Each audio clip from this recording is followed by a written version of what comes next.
जय माता की। कैसे हैं आप सब? आप सबका स्वागत है मेरे इस यूट्यूब चैनल पर। आज का जो टॉपिक है वो ये है कि शक्तियों को अगर चुरा लिया गया है तो उन शक्तियों को कैसे वापस पाना है। तो चलिए बढ़ते हैं वीडियो में आगे बढ़ने से पहले जल्दी से मेरे चैनल को सब्सक्राइब कीजिए, बेल आइकन दबाइए ताकि हमारे द्वारा अपलोड की गई हर वीडियो की नोटिफिकेशन आपको मिल सके। बहुत से बच्चों का ये कहना है कि हमें पहले अनुभव होते थे लेकिन अब अनुभव नहीं हो रहे हैं। पहले हमें शक्ति का आभास होता था परंतु अब ऐसे लगता है जैसे हम एक आम इंसान हैं, हमारे साथ कोई शक्ति ही नहीं है। तो ऐसा क्यों हो रहा है? तो ऐसा इसलिए होता है कि आपकी शक्तियाँ जो हैं वो कोई चुरा लेता है तब आपको अनुभव होने बंद हो जाते हैं। आपको अपनी शक्ति का आभास होना बंद हो जाता है, आपको अनुभव बंद हो जाते हैं, आपको पता ही नहीं लगेगा कि आपके साथ कोई शक्ति है भी या नहीं। आपको ऐसे लगेगा जैसे आप एक नॉर्मल इंसान हैं, आपने कभी कोई साधना ही नहीं की। क्योंकि जिन लोगों ने साधना की होती है उन्हें पता होता है कि हमारे अंदर ऊर्जा का प्रवाह चल रहा है। लेकिन जब वो ऊर्जा आपसे कोई चुरा लेता है, आपकी शक्ति को कोई चुरा लेता है, तब आपको एक खालीपन का अनुभव होने लगता है। आपको ऐसा लगता है कि कुछ तो है, कुछ गड़बड़ हुई है। आपको महसूस होगा, एक अधूरापन सा अपने साथ महसूस होना शुरू हो जाता है। ऐसा अनेकों कारणों से हो सकता है। शक्ति को जब चुरा लिया जाता है तब भी ऐसा होता है, शक्ति जब आपका साथ छोड़ जाती है तब भी ऐसा होता है। आज के टॉपिक में शक्ति चोरी होने के बारे में हम बात करेंगे। बहुत से लोगों का ये भी प्रश्न होता है कि गुरु माँ, हम मंदिर में जाते हैं तो हम टीका लगवाएं अपने मस्तक पर या नहीं लगवाएं।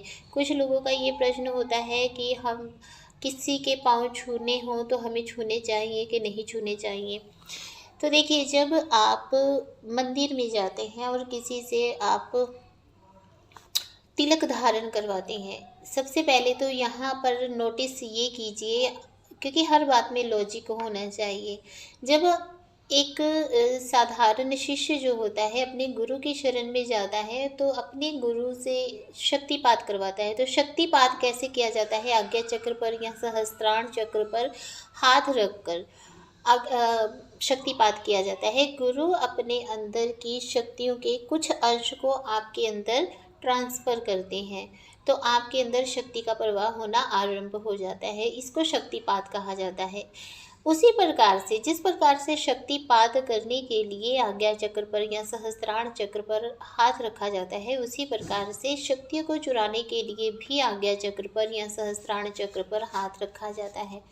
तो जब आप किसी मंदिर में जाते हैं और किसी से तिलक लगवाते हैं तो तिलक लगाने के लिए व्यक्ति आपके आज्ञा चक्र पर अपना अंगूठा या अपनी फिंगर या अपना कोई भी जो उनके हाथ में होता है, कई बार चंदन की लकड़ी के साथ तिलक लगाया जाता है।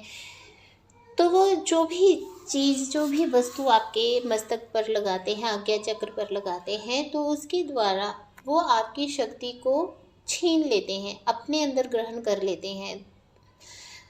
तो आप जब भी कहीं मंदिर में जाएं तो कभी तिलक धारण नहीं करवाना चाहिए। लेकिन आपको शौक है तिलक धारण करने का, तब आप ये कर सकते हैं कि आप अपनी उंगली पर तिलक उनसे लीजिए और अपने मस्तक पर लगा लीजिए। यानी कि आपने अपने मस्तक पर खुद ही तिलक धारण किया है, आपके मस्तक पर, आपके आज्ञा चक्र पर किसी दूसरे ने फिंगर नहीं रखी है, तो आपकी जो शक्ति है वो किसी दूसरे में ट्रांसफ़र नहीं होगी।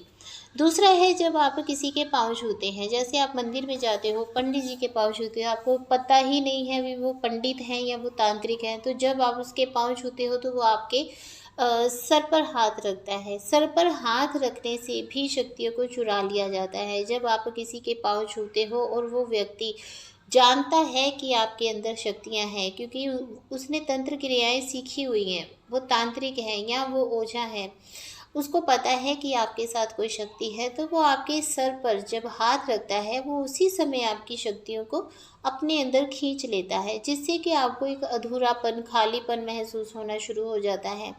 आपको ऐसे लगता है कि आपके अंदर अब वो शक्ति नहीं है जो शक्ति पहले थी। आपको खाली खाली सा लगना शुरू हो जाता है क्योंकि आपकी शक्तियों को चुरा लिया गया है।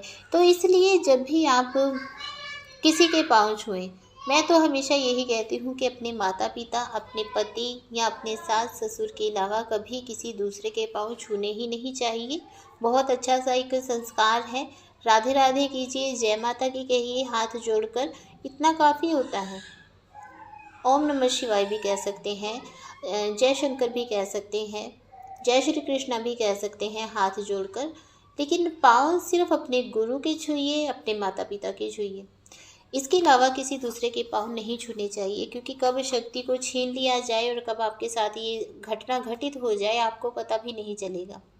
तो इन बातों का आपने हमेशा ध्यान रखना है। अब मान लो कि आपकी शक्तियों को चुरा लिया गया है, आपकी शक्तियाँ छिन गई हैं आपसे, तो आप तुरंत उन शक्तियों को वापस पा सकते हैं। कैसे? आपने सुबह ब्रह्म मुहूर्त में उठना है, गंगा जल से स्नान करना है, शुद्ध वस्त्र पहनने हैं, आचमन करना है आपने। जब आप पूजा करने के लिए अपने आसन पर बैठे आचमन कीजिए। आचमन करने के बाद आप घी का दिया जगाइए। एक नारियल लीजिए, एक लाल कपड़ा लीजिए, थोड़े चावल लीजिए, फूल लीजिए, लौंग लीजिए, इलायची लीजिए, 11 रुपये रखिए। मूली बांध कर आपने 11 रुपये रखने हैं। आपने नारियल पर भी मूली बांधनी है और वो जो लाल कपड़ा है उसमें सभी ये सामान रख देना है और आपने उसको अच्छे से बांध देना है।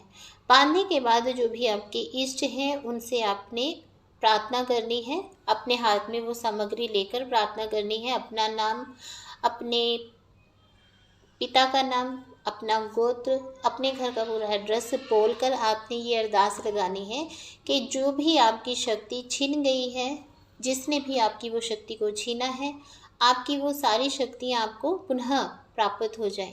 अब यहाँ पर आपने इस चीज़ का ध्यान रखना है कि अगर तो वो अच्छी शक्ति थी, पॉजिटिव एनर्जी थी, तो आपने बोलना है कि मेरी ये पॉजिटिव एनर्जी थी, ये मेरी शक्ति थी, इस देवी देवता की शक्ति थी, ये मुझे वापस चाहिए। जहाँ भी ये शक्ति हो वो मेरी शक्ति मुझे वापस प्राप्त हो जाए। और अगर आपकी कोई नेगेटिव एनर्जी थी, नेगेटिव शक्ति आपके अंदर थी और आप नहीं चाहते कि वो शक्ति आपके पास दोबारा आए, तब आपने ये अरदास नहीं लगानी है। ठीक है? तो ये अरदास लगाने के बाद आपके जो भी गुरु मंत्र हैं उस गुरु मंत्र का 11 माला आपने जाप वहीं पर बैठकर करना है। तो ये उपाय करने से वो शक्ति जो आपकी चोरी हो गई है, जो आपसे छिन गई है, ब्रह्मांड में कहीं भी होगी, वो शक्ति तुरंत आपके पास वापस आएगी। उसके बाद जब भी आप कोई मंत्र उच्चारण करेंगे, अपना चैंटिंग करेंगे, अपना ध्यान लगाएंगे, तो आपको फिर से अनुभव होने शुरू हो जाएंगे। आपका जो खालीपन था, अधूरापन था, वो दूर होना शुरू होगा और आपको अनुभव भी होंगे और शक्ति का एहसास भी होगा। करके देखिए, बहुत ही आसान और चमत्कारिक उपाय हैं। जय माता की। खुश रहिए, खुश